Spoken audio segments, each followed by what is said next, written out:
Hello friends, तो कैसे हैं आप लोग। स्वागत करते हैं आपका अपने प्यारे से YouTube channel topper online classes पर।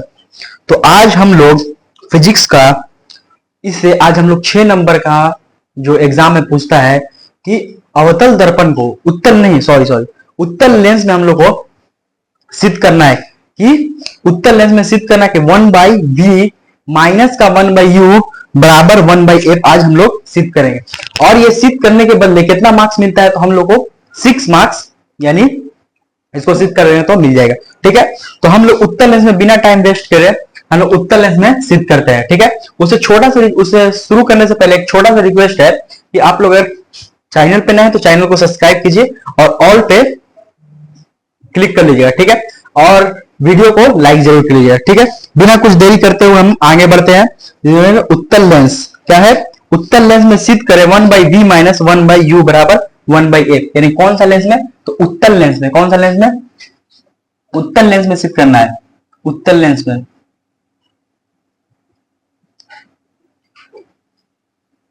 उत्तल लेंस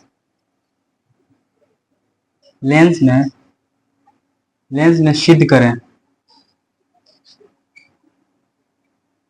सिद्ध करें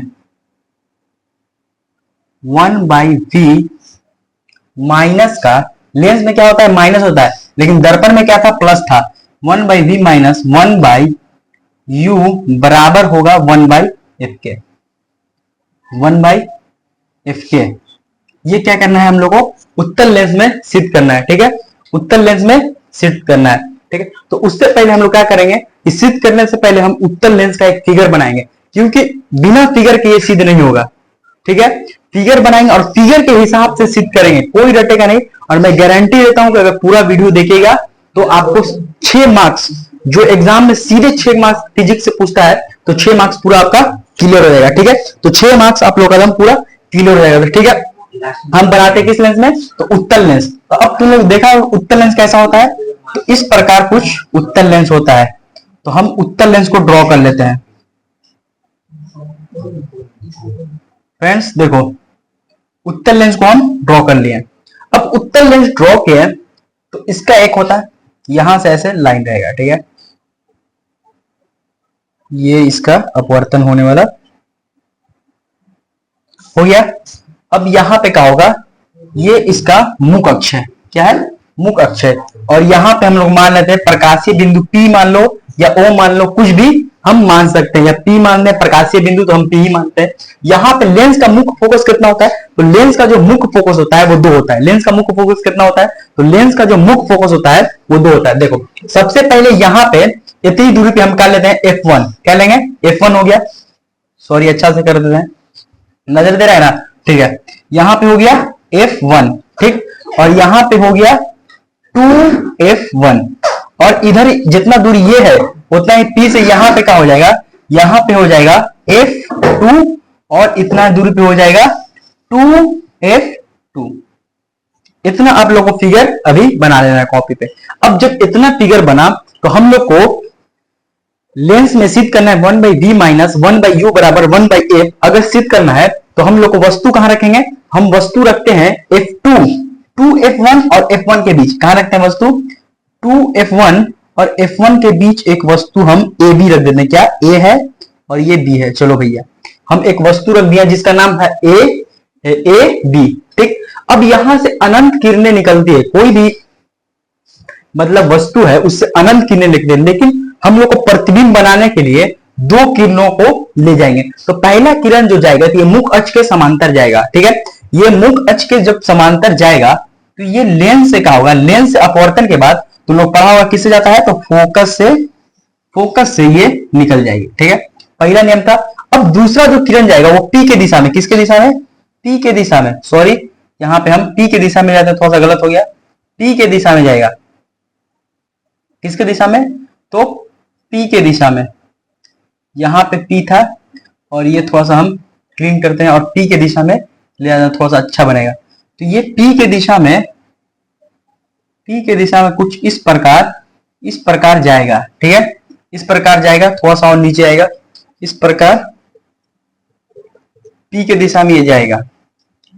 और जब P के दिशा में ये जाएगा तो कुछ इस प्रकार यहाँ पे कट जाएगा, और यहाँ पे कटेगा, और यहाँ पे क्या होगा, जहां पे कटेगा ये हो गया अनंत, ये क्या हो गया अनंत, जहां पे कटेगा वहां प्रतिबिंब बन जाएगा। और जब प्रतिबिंब बनेगा तो उल्टा प्रतिबिंब बनेगा, तो यहां पे आ जाएगा ए डैश और ये हो जाएगा बी डैश, ए डैश और बी डैश। बस इसी जो फिगर बना हुआ है इसी फिगर को आप लोग को कॉपी में लिखना है। अब लिखेंगे क्या, थोड़ा सा इसमें हिंदी लिखना है, लिखेंगे कि तुम लोग हम बोल देते हैं उसको तुम लोग लिख लेना।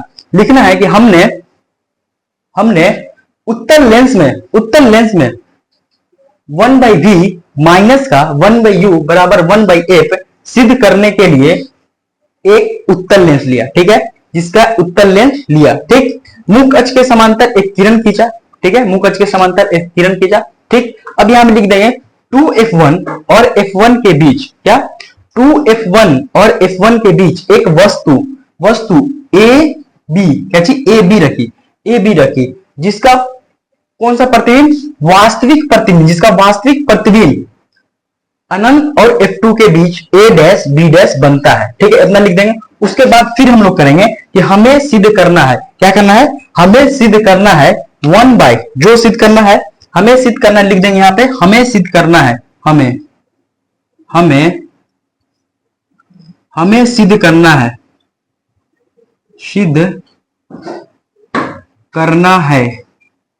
क्या करना है कि 1/v माइनस का 1/u बराबर होना चाहिए 1/f के, यही सिद्ध करना है ना, ठीक। ये जब सिद्ध करना है हमें, तो सिद्ध करना है, इतना ले लेंगे। तो अब दो त्रिभुज हम लोग लेंगे, क्या त्रिभुज, दो त्रिभुज, कौन सा त्रिभुज, दो त्रिभुज। तो तुम लोग यहां पे देखो दो त्रिभुज कौन कौन सा लेंगे, देखो एक त्रिभुज यहां से ऐसे जो ड्रॉ कर रहे हैं, ए बी ए और B P, A B P, ऐसे त्रिभुज है, देखो ए बी पी, यहां से यहां तक ये जो ये लाइन और ये लाइन यहां तक, तो एक त्रिभुज है, कौन सा, लिख देंगे यहाँ पे अब लिख दिए। अब त्रिभुज कौन सा लिए, त्रिभुज लिए ए बी पी, त्रिभुज ले लिए, ए बी त्रिभुज लिया। उसके बाद क्या लेंगे, और दूसरा त्रिभुज कौन सा लेंगे, और दूसरा त्रिभुज लेते हैं यहां से ए डैश बी डैश पी, ए डैश देखो यहां से ये त्रिभुज इस प्रकार, यहां से जो त्रिभुज है ये वाला लेते हैं, कौन सा त्रिभुज, ए डैश बी डैश पी, तो यहां पे हो जाएगा त्रिभुज ए डैश बी डैश पी, क्या ए डैश बी डैश पी। ये जब दो त्रिभुज ले लिए, अब इन दोनों त्रिभुज को हम लोग को समरूप सिद्ध करना है, समरूप सिद्ध कर देंगे तो समरूप सिद्ध हो जाएगा, तो थेल्स प्रमेय हम लोग का रूल लग जाएगा, ठीक है। नजर दे रहा है यहां तक, ठीक, लिख सकते हैं नीचे, नजर दे रहा है, ठीक।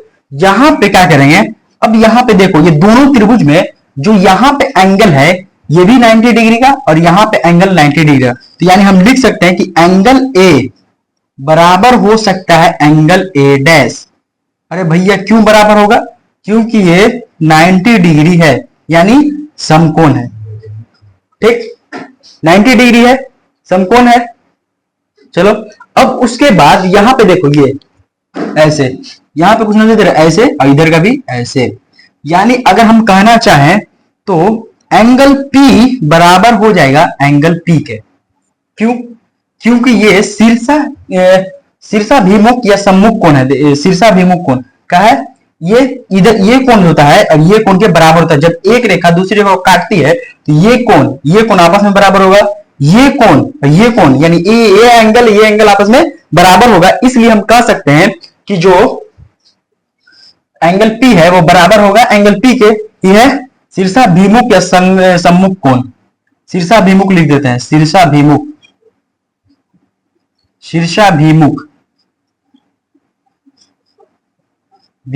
कोण,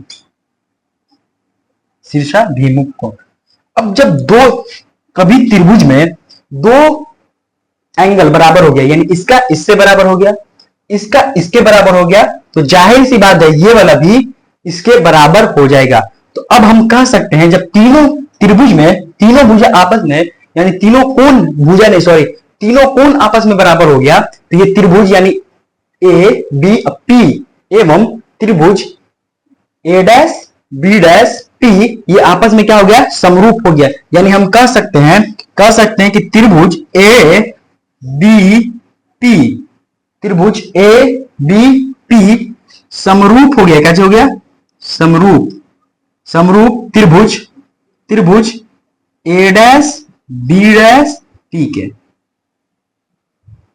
समझिए कि त्रिभुज जो ए बी पी था वो समरूप हो गया किसके, त्रिभुज ए डैश बी डैश पी के समरूप हो गया, क्योंकि इसकी दो कोण आपस में बराबर, तीसरा कोण आपस में जाहिर सी बात है बराबर होगा। ठीक, तो ये त्रिभुज ए बी पी समरूप हो गया त्रिभुज ए डैश बी डैश पी के। और जब ऐसा नियम आता है, जब समरूप हो जाता है तो उसकी संगत भुजाएं, जब दो त्रिभुज आपस में समरूप हो जाते हैं, जब दो त्रिभुज आपस में समरूप हो जाते हैं तो उसकी संगत भुजाएं जो है वो समान अनुपाती होगी। मैथ में चैप्टर नंबर 6 है जिसका नाम है त्रिभुज। त्रिभुज में तुम लोग थेल्स प्रमेय पढ़ा होगा, उसी थेल्स प्रमेय से यहाँ पे ये सिद्ध होगा। ठीक है, तो यहाँ पे जब त्रिभुज ए बी पी समरूप है त्रिभुज ए डैश बी डैश पी के, तो हम कह सकते हैं कि इसकी संगत भुजाएं समान अनुपाती होगी। यानी अगर नजर दे रहा है तो हम यहाँ पे लिखना चाह रहे हैं। ठीक है, अगर नीचे लिख सकते हैं। ठीक, तो चलो यहाँ पे हम थोड़ा सा इसको क्लीन करके हल्का सा मिटा के लिख दे रहे हैं। तो जब ये ऐसा होगा तो इसकी संगत भुजाएं यानी इसका लंब यानी इसके लंब का अनुपात, जैसे इसका लंब क्या है, ए बी है ना, जाहिर सी बात है इसका लंब ए बी है, तो बटे हो जाएगा इसका लंब क्या है, ए डैश बी डैश। ठीक, बराबर होगा, बराबर इसका आधार क्या है, तो इसका आधार है ए से पी, इसका आधार है ए से पी, तो यहां पे हो जाएगा एपी और इसका आधार क्या था, बटे में आ जाएगा इसका आधार, तो इसका आधार है ए डैश पी, इसका आधार है ए डैश पी, इतना आ गया ए डैश पी। इसको मान लो समीकरण नंबर 1। क्या मान लेंगे, समीकरण नंबर 1, समीकरण नंबर 1। इतना हुआ तो स्क्रीनशॉट ले लो, क्या कि मेरे पास जगह नहीं है। ठीक, स्क्रीनशॉट लेना, उसके बाद हम फिर इसको थोड़ा क्लीन करेंगे। चलो, जब स्क्रीनशॉट हो गया तो हम इसको थोड़ा क्लीन करते हैं। तो यहां से हम थोड़ा क्लीन करते हैं, यहां पे इसको क्लीन कर दे रहे हैं। ठीक, समीकरण जो था वो हम लोग को मिल गया है, अभी समीकरण जो था वो हम लोग को मिल गया। ठीक, अब हम लोग को देखो, अब त्रिभुज हम लोग को दो त्रिभुज लेना है, तो अब यहाँ पे ये त्रिभुज लेंगे। देखो यहाँ पे मान लेते हैं ओ है, ओ मान लिया। ठीक, तो यहाँ पे त्रिभुज जो लेंगे हम लोग, एक ये त्रिभुज लेंगे, नजर देता हूं यहां से यहां, ये त्रिभुज यहाँ पे एक त्रिभुज। ठीक, और दूसरा त्रिभुज हम लोग लेंगे ये त्रिभुज, यानी अगर कहना चाहें अब लिख देंगे, अब कहते तो त्रिभुज जो हो जाएगा, अब OPF2 का हो जाएगा OPF2 एवं कौन ले लेते हैं, तो एवं अगर हम ले लें इधर ए डैश बी डैश F2, ए डैश त्रिभुज ए डैश बी डैश F2। ठीक है, हम ले लिए, फिर त्रिभुज लिए। अब जब त्रिभुज लेंगे तो इधर इसको भी हम लोग को समरूप सिद्ध करना है। अगर ये बोलेगा कि कैसे आ गया, फिर बोलेंगे समरूप त्रिभुज की संगत भुजाएं समान अनुपाती होगी। अगर पोस्ट में करना चाहे तो इसको ऐसे लिख सकते हैं। ठीक है, ऐसे कोई दिक्कत नहीं, इधर समरूप दिखा देंगे तो ऐसे छोड़ सकते हैं। ठीक है, तो अब हम लोग ये दूसरे त्रिभुज को, ये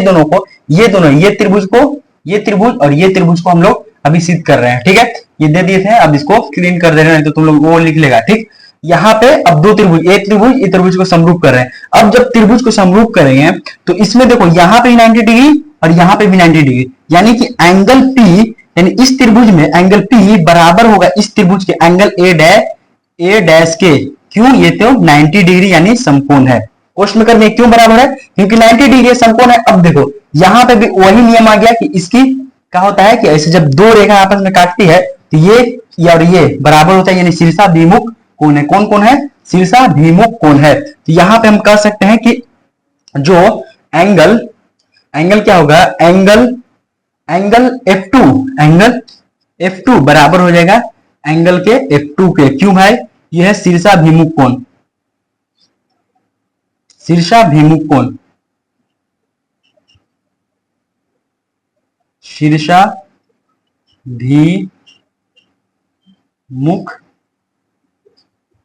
कोण क्या है, शीर्षाभिमुख कोण। जब कोई भी त्रिभुज है इसमें दो भुजा बराबर हो गया तो तीसरा भुजा अपने आप बराबर हो जाता है। इसलिए हम कह सकते हैं कि जो त्रिभुज OPF2 था वो समरूप हो गया त्रिभुज A-B' F2 के। और जब ऐसा समरूप हो जाता है तो हम कह सकते हैं कि इसकी संगत भुजाएं समान अनुपाती होगी, यानी इसका लंब बटे में इसका लंब आ जाएगा। तो इसका लंब है OP, यानी इसका लंब लिखेंगे तो OP अरे सॉरी वो ऊपर क्या कर दिए, इसका लंब क्या है तो OP है OP, और बटे में इसका लंब क्या है तो A', क्या है A', जो बराबर होगा इसका आधार क्या है तो PF2, यानी इसका आधार है PF2, और इस बड़े वाले त्रिभुज का आधार क्या है तो इसका आधार है A', इतना समझ में आ गया A', अब देखो, अब यहाँ पे थोड़ा सा हल्का सा हम चेंज करेंगे, यहाँ पे OP की जगह लिख देंगे AB बटे में A', बराबर में इधर कैसे ही छोड़ देंगे PF2 अब बटे में A', अब तुम लोग बोलेगा कि OP की जगह AB कहां से आ गया। अब बोलेगा कि OP की जगह पे यहाँ पे AB कहां से आ गया, तो देखो यहाँ पे जो OP है ये दूरी है और यहाँ पे AB है, तो ये दोनों जो रेखाएं हैं ये समांतर रेखाएं, क्या है समांतर रेखा। तो समांतर रेखा जो होती है वो उसकी दूरी जो होती है समान होती है, तो यहाँ पे जो AB की जो लेंथ होगी वो OP की बराबर होगी। तो इसलिए हम कह सकते हैं यहाँ पे हम लिख देंगे कोष्ठ में करके चेंज किए कि OP बराबर होगा AB के, क्योंकि समांतर रेखा है, ठीक है, ऐसे कर देंगे।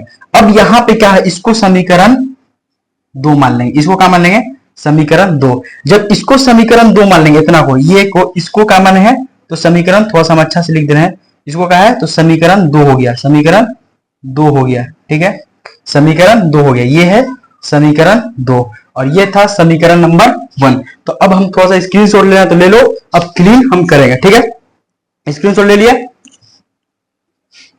चलो यहां तक समीकरण 1 और 2 हम लोग को मिल गया है, तो इसको हम ऊपर का थोड़ा सा क्लीन करते हैं।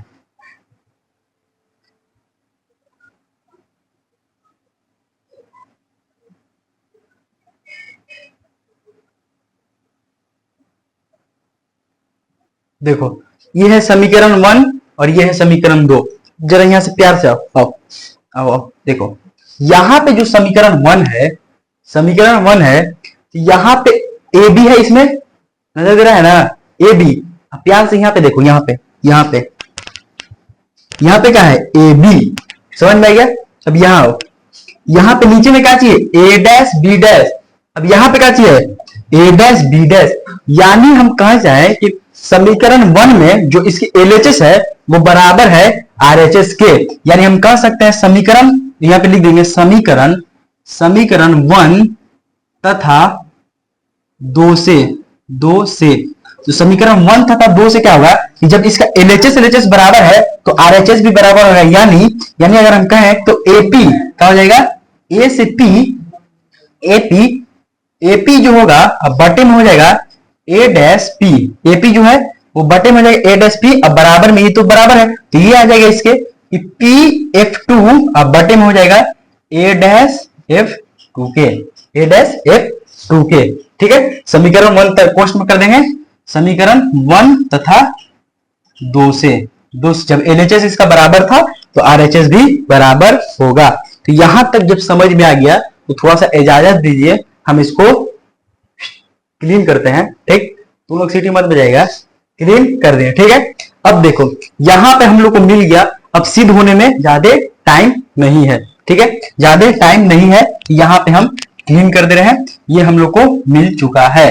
अब क्या होगा, अब चिन्ह परिपाटी, अब चिन्ह परिपाटी से कोई भी चिन्ह परिपाटी पढ़ा हुआ, चिन्ह परिपाटी,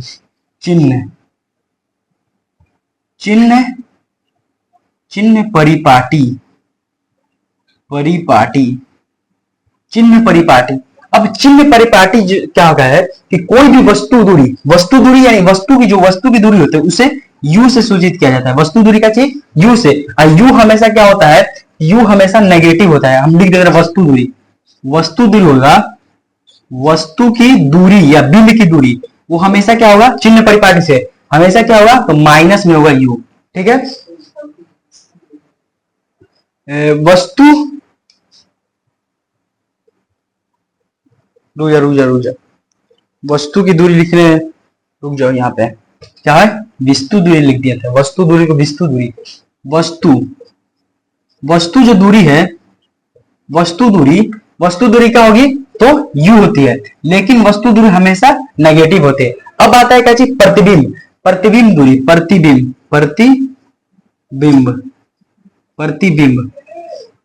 क्या होगा, तो प्रतिबिंब जो हमेशा क्या होता है, तो प्रतिबिंब देखो इधर ई साइड बना है तो ई साइड पॉजिटिव होता है, यानी v इधर प्लस में आ जाएगा। अब आता है एक फोकस दूरी, क्या चीज है, फोकस दूरी को क्या कहते हैं, तो फोकस दूरी जो होता है वो f होता है, f से सूचित किया जाता है। लेकिन यहाँ पे जो कौन है, लेंस कौन सा है, तो लेंस उत्तल है, और उत्तल का फोकस हमेशा पॉजिटिव यानी धनात्मक होता है, हम पॉजिटिव लगा दिए, ये है वस्तु दूरी। अब यहाँ पे हम इसी को चेंज करने वाले हैं। ठीक है, अब यहाँ पे AP, अब AP का है A से P, यानी A से P यहां से यहां तक देखो ये दूरी। अब A से P जो दूरी है, A से P जो दूरी है वो दूरी क्या है, तो वो वस्तु की दूरी है। देखो यहाँ पे वस्तु है, यहाँ पे वस्तु रखे थे ना, तो ये वस्तु दूरी है, और वस्तु दूरी का हम क्या बोला, तो u से सूचित करना है, तो वस्तु दूरी को माइनस का u कर दिए। ठीक, अब यहाँ पे क्या है, वस्तु दूरी और बटे में a डैश p क्या है, a डैश p, यहाँ पे प्रतिबिंब दूरी है, यहां से यहां तक की प्रतिबिंब दूरी है, अब प्रतिबिंब दूरी को प्लस का v कर दिए। ठीक है, इतना दो। अब बराबर में pf2 यहाँ है, यानी यहां से यहां तक का है, इसका फोकस है, तो फोकस दूरी को क्या बोले थे, f बोले थे, फोकस दूरी प्लस का है। अब बटे में, अब देखो, अब यहाँ पे था a डैश f2 देखो यहाँ पे a डैश f2 यहाँ पे कुछ नहीं, हम लोग को पता नहीं a डैश f2 इतनी दूरी, ये दूरी हम लोग को मालूम ही नहीं कि ये दूरी होता क्या, तो हम क्या करेंगे कि a डैश f2 निकालने के लिए क्या करेंगे, p से a डैश तक जाएंगे, a डैश तक जाएंगे, और उसके बाद इतना घटा देंगे तो हम लोग इतना मिल जाएगा। तो हम कह सकते हैं a डैश f2 की जगह पे लिख सकते हैं कि a डैश p, क्या लिख सकते हैं, a डैश p। ठीक, a डैश p यहाँ से पूरा गए, a डैश p गए, ठीक है, a डैश p गए, उसके बाद क्या करेंगे, a डैश p गए और माइनस कर देंगे, ये दूरी लाना है तो ये दूरी माइनस कर देंगे, तो माइनस कर देंगे pf2, क्या करेंगे, माइनस में pf2। ठीक है, अब यहाँ पे देखो, अब इसको सॉल्व करें तो माइनस का u अभी रखते हैं, अब प्लस का v रखते हैं, बराबर में प्लस का f रखते हैं, और बटे में a डैश p ये क्या चीज है, तो प्रतिबिंब दूरी है, तो प्रतिबिंब दूरी हमेशा v हो जाएगा, प्लस में माइनस है f2p क्या चीज है, तो ये प्लस का हो जाएगा, ये फोकस दूरी, तो फोकस दूरी f को सूचित किया जाता है। अब इसको सॉल्व करना है। ठीक, तो अगर हम करें सॉल्व, तो माइनस का u बराबर में प्लस का v बराबर में प्लस का f। ठीक, और ये प्लस का v प्लस माइनस का f हो जाएगा। ठीक, अगर यहाँ पे हम तिरछा यानी क्रॉस मल्टीप्लीकेशन करें तो ये माइनस का u, ठीक है, माइनस का u, और ये पोस्ट में कर देंगे v माइनस का f। ठीक, बराबर में ये क्या हो जाएगा, इससे मल्टीप्लाई होगा तो vf हो जाएगा, क्या vf। ठीक, चाहे f भी कुछ भी कर सकते हैं। अब यहाँ पे करेंगे तो प्लस माइनस का निकलेगा, तो प्लस माइनस निकलेगा, माइनस का u भी, ठीक, माइनस का u भी हो जाएगा, और ये माइनस का हो जाएगा, प्लस का u से f में करेंगे तो uf हो जाएगा, अब बराबर में vf। इतना समझ में आ गया। और जब इतना समझ में आएगा तो अब क्या करेंगे कि दोनों पक्ष, ये पक्ष और ये पक्ष, दोनों तरफ अब लिखेंगे, दोनों तरफ uvf से भाग देने पर, क्या करने पर, भाग देने पर। अब जब दोनों तरफ भाग देंगे तो ये था माइनस का uv, ऐसे भाग देंगे uvf। ठीक, प्लस का uf था, भाग देंगे uvf। ठीक है, अब इधर था vf, भाग देंगे uvf। ठीक, कटाएंगे, u से u कट गया, v से v कट गया, माइनस का कुछ नहीं बचा तो 1 बचा होगा। ठीक है, अब यहाँ पे u से u कट गया, f से f कट गया, v बचा है तो 1 बचा, ऊपर में कुछ नहीं है, तो अब v से v कट गया, f से f कट गया, तो बचा क्या, इसको थोड़ा सा स्क्रीनशॉट लो, स्क्रीनशॉट ठीक है, स्क्रीनशॉट हो गया। तो यहाँ पे हम क्लीन करते हैं, यहाँ पे हम ऊपर में क्लीन कर देते हैं, ऊपर में इसको, ठीक, ऊपर में हम यहाँ पे क्लीन कर, चाहे पूरा क्लीन कर देते हैं, स्क्रीनशॉट हो गया तो इसी वाला सवाल को। अब देखो यहाँ पे ऊपर में क्या चीज बना, माइनस का 1 और नीचे बचा f, ठीक है, प्लस का यहाँ पे क्या बचा 1v, 1/v बराबर में इधर का बचा 1/u, 1/u, ठीक। अब देखो यहाँ पे क्या था, यहाँ पे क्या करेंगे, देखो इसको हम क्या करते हैं कि 1/v रखते हैं, प्लस में 1/v है, ठीक। अब देखो ये बराबर के इधर प्लस में है 1/u, तो इधर लाएंगे तो क्या होगा, माइनस में हो जाएगा 1/u, ठीक है। और बराबर करके ये माइनस में था इधर, तो उधर भेज देंगे तो ये प्लस में हो जाएगा 1/f। और जरा प्यार से देखो, हम लोग को सिद्ध करना था कि 1/v माइनस का 1/u बराबर होता है 1/f। और यहाँ पे तुम गौर करो, यहाँ पे ये और यहाँ पे देखो ये तो प्रूव हुआ ना। तो इसी तरह कर देंगे यहाँ पे प्रूव्ड, कह दें प्रूव्ड, प्रूव्ड, हेंस प्रूव्ड। तो आशा करते हैं ये वीडियो आप लोग को बहुत हेल्पफुल लगा होगा। और ये इसको हल्के में मत लीजिएगा, ये बोर्ड एग्जाम में कितना नंबर, तो 6 नंबर का पूरा पूछता है, कितना नंबर, 6 नंबर का, ठीक है। तो इसी वीडियो को आप लोग अगर नहीं समझ में आए तो दोबारा देखिएगा, ठीक है। और आशा करते हैं कि दोस्तों तक जरूर शेयर कीजिएगा, ठीक है। धन्यवाद, जय हिंद, बाय बाय।